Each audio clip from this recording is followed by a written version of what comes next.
Welcome to the Morning Download Podcast, your go-to resource for personal finance, economics, and market insights. In just 8 minutes a day, we provide valuable information to help you make better money decisions.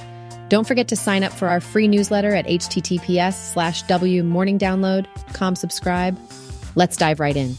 In today's episode, we'll cover the market joy as companies reach new highs and Nvidia CEO gains wealth, U.S. home sales and rental trends, the European Central Bank's annual loss, tax evasion by wealthy individuals, recalls by Toshiba and Toyota, layoffs at Rivian, the S&P 500 hitting new highs driven by Nvidia and the pharma sector, the rise of crypto prices with Nvidia, issues around access to crypto in Nigeria, the impact of a bad credit score on loans and interest rates, and the scam in the internet age involving banks like Goldman.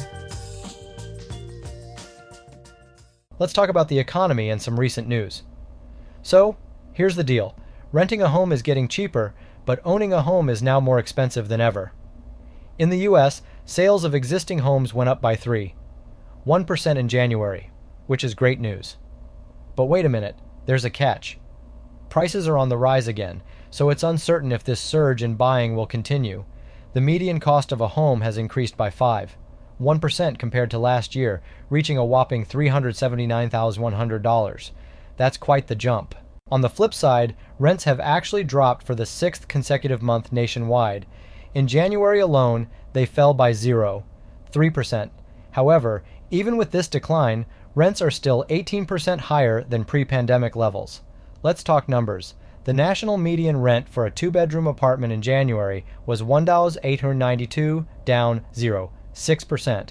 Rent for a 1-bedroom place remained steady at $1,591, while studios saw the biggest drop of 1% with an average rent of $1,434. Experts predict that prices will continue to fall this year thanks to the increase in multifamily homes.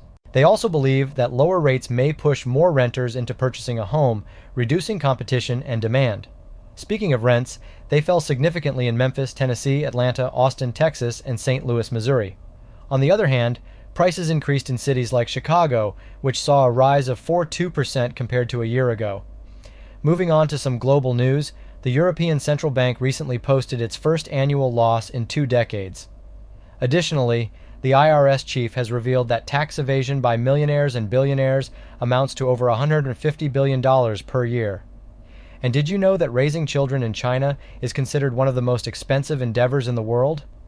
Finally, in tech news, Toshiba has recalled over 15 million laptop adapters due to burn and fire risks. But that's not all. Toyota is recalling 280,000 vehicles because they may unexpectedly creep forward even when in neutral. In other news, Rivian, an automotive company, unfortunately, had to lay off 10% of its salaried workers due to some challenges they're facing. It's always unfortunate to hear about job cuts. So, the S&P 500 had an incredible day yesterday, reaching new highs not seen since January 2023. Can you believe it? One of the big contributors to this surge was Nvidia, which shot up by a whopping 40%. That's no small feat. In fact, it hit a whole new record high of 75. And get this, the stock managed to increase its market cap by a staggering $277 billion in just one day. That's the largest one-day increase in history. Now, Nvidia finds itself among the top 5 largest stocks in the world. Impressive, right?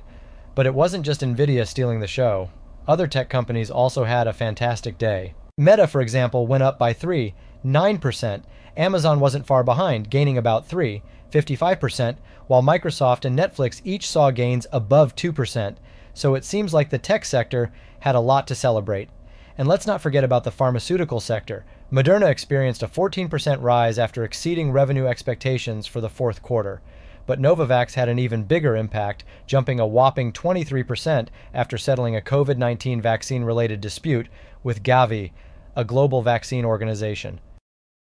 Crypto prices had a little boost yesterday, and a big part of that was due to the positive news about Nvidia. But let's dive into some more interesting tidbits in the world of crypto. In an intriguing move, Reddit recently disclosed its holdings of Bitcoin and Ether in its IPO filing. It's a strong signal that major companies are recognizing the value and potential of cryptocurrencies. This kind of validation could have a significant impact on the market. Meanwhile, Nigeria has taken a different approach. In an effort to stabilize their currency, the government has blocked access to crypto exchanges. This move might have short-term effects on the crypto market, but it will be interesting to see how it plays out in the long run.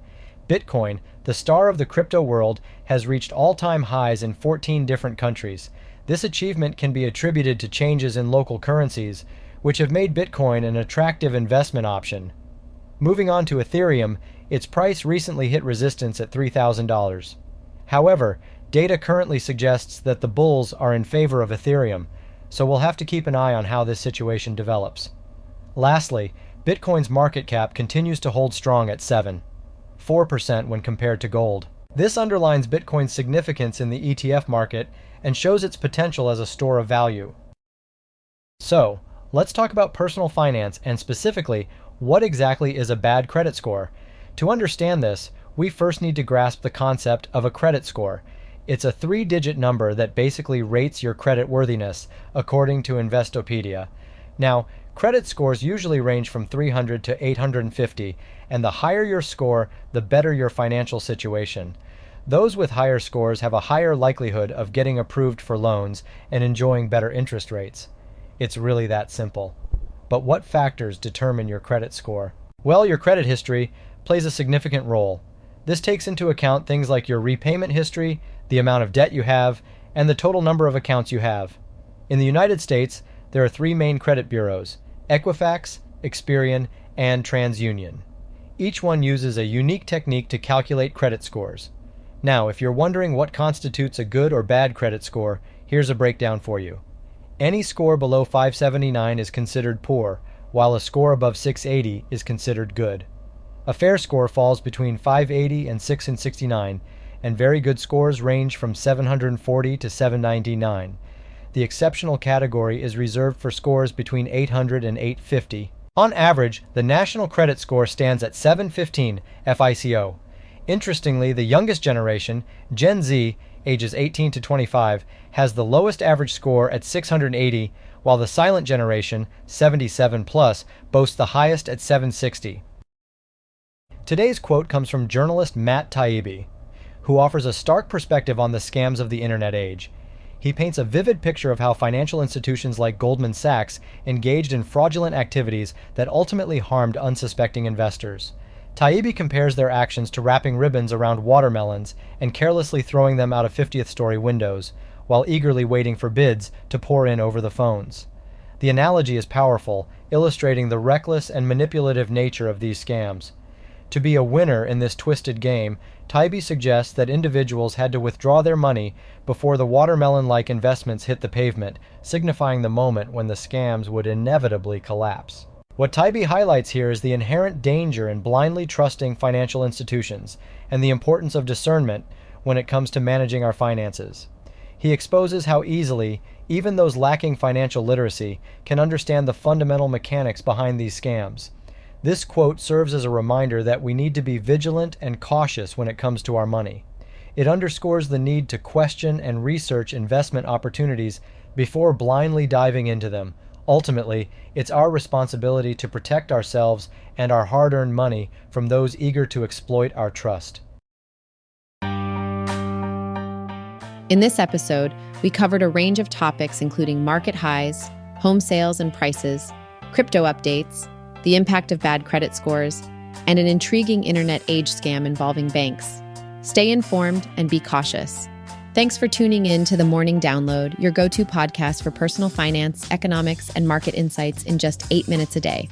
Don't forget to subscribe for more helpful content and sign up for our free newsletter at morningdownload.com/subscribe.